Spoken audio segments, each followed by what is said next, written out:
Takže čau lidi, já jsem Vojta a na YouTube se představuji jako Joke Studio.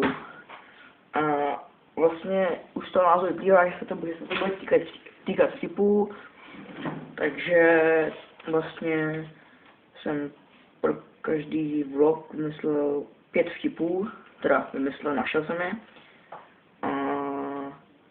Tak už bych mohl začít, takže se vrhneme na první vtip. Pacient se ptá doktora: pane doktore, proč si nemohu nahmatat nohy? A doktor mu s radostí odpoví: protože jsme vám amputovali ruce.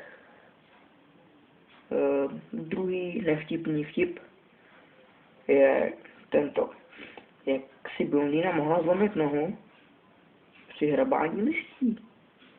Jednoduše, spadla ze stromu. Třetí vtip: moje přítelkyně mi říká, že malý penis ve vztahu tolik nevadí, ale já si myslím, že by ho mít neměla.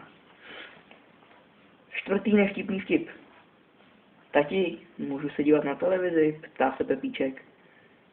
Ano, ale nesmíš ji zapnout. Pátý a tedy poslední vtip: on: máš pěkné tričko. Ona: díky. A pod ním nic nemám. A on říká: neboj, to doroste.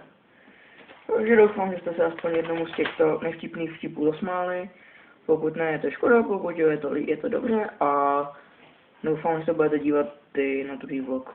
Tam už nebude 5 vtipů, ale 10. Takže čáko.